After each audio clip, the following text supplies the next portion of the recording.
guys, it is Tristan with Nerdut's Newsstand, and I am so excited.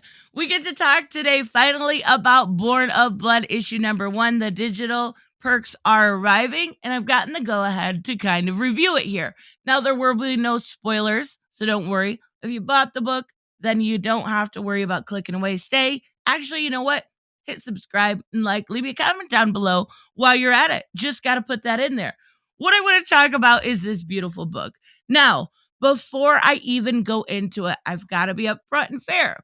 I have a bias towards liking this book. I have good friends at Comics Elite that treat me well. They treat the entire community well, and I love their channel. That's not my only bias. I did help on the trailer with this, and I was the voice of Giaris, and it's one of my more proud moments, I'm not going to lie, in the comics community.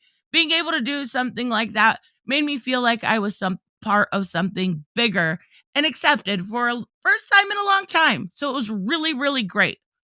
But putting all of that to the side and trying to look at this book objectively, we need to talk about it, right? So let's get right into it. I want to talk about the credits first, of course, because these people, when it comes to indie comics, when it comes to any, they deserve their due, right? So, of course, it is written by Drew from Comics Elite, going as Dolan in the book. And it is edited by Murphy and Sean from Comics Elite. And we have pencils and ink by Carlos Basaria. I know I probably butchered your last name. I apologize again. Super white girl. Just gonna put that out there. I'm terrible with names. Absolutely beautiful. Let's talk about this art first. So, the art by Carlos is very, very stylized in a beautiful manner. And what impressed me the most is not the hippie women or the way he literally draws, your boobs. Well, that impressed me too, I'm not going to lie. But what impressed me overall is the way that Carlos was able to convey emotion in the comic book medium. A lot of times you have to sort of put your own emotion in it. And when you read the dialogue, now that, thought bubbles are gone, that's sad, right? You actually have to kind of look at the picture and maybe be able to understand but what they're feeling. You don't have to do that with Carlos' art. The emotion conveyed in the faces are so well done. I absolutely love, there's a couple that when they're talking about one thing that Giaris did as a kid, and you see King Cleomeni roll his eyes. It caught me right away from seeing the preview pages. I love the way that Carlos does his art. It is really, really good. Now, of course, this is a little gory. This is a little brash. This is something I generally wouldn't be interested in. And I am not a super big fan of period pieces, nor am I really a Spartan fan. I've seen 300. I thought it was okay. It was good, but it's not something I would necessarily write home about. I really thought diving into this book, that was going to affect me liking it.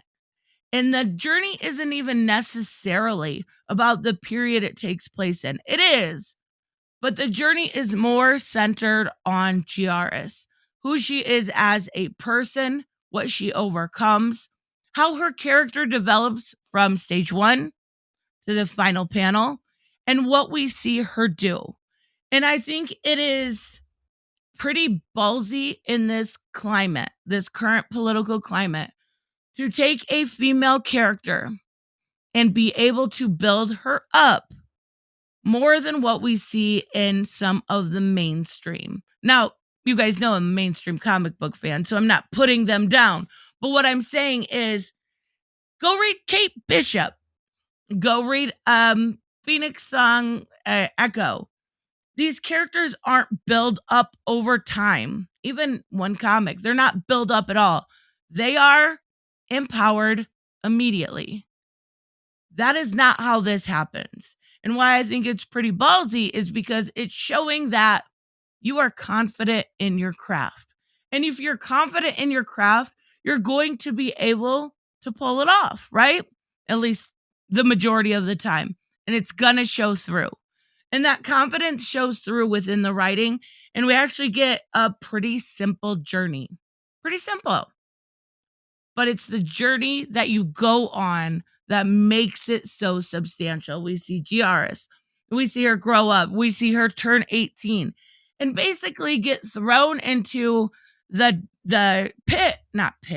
basement, the dungeon, and have to fight her way out, have to earn respect. She's not just given it. It has to be earned, and it's earned over time.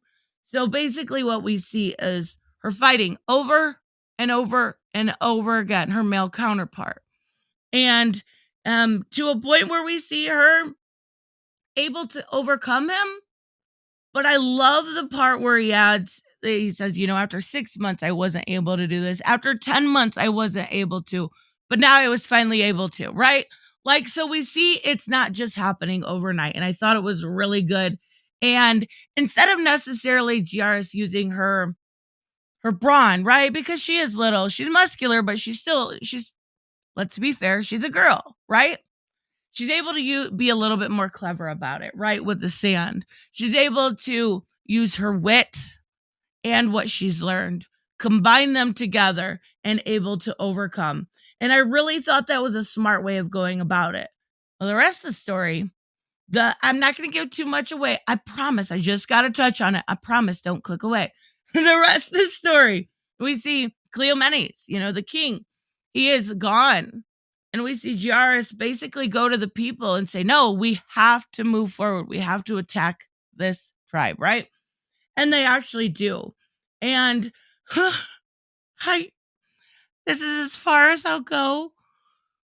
But when you see a grown-ass man and woman punch through someone's mouth, I was shocked. Like, I was like, trying to fit my fist in my mouth, and I'm like, I better not do this. This probably isn't a thing normal people do. I was just like, this is amazing. This is amazing, right? She does have her kind of Spartan moment, and it's really well crafted, and we get to see what happens from there. And it's really fun. At the end of the day, this story is really fun. It's a coming of identity story with a woman at the center. And it's well crafted. And it's well executed. And it's brutal and sexy. And oh my goodness. Should I stop shilling now? I should probably stop shilling. Let me think of something bad. There was a weird spot in the preview pages that his arm looked funny. There we go. That's all I got. That's so bad. Oh, that's so bad. I love it.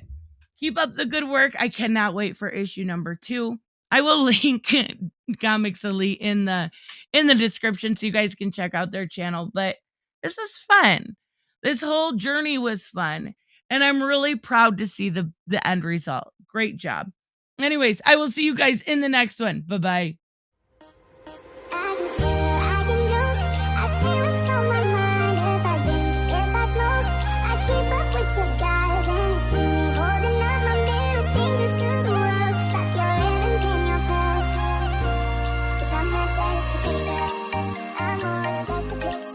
a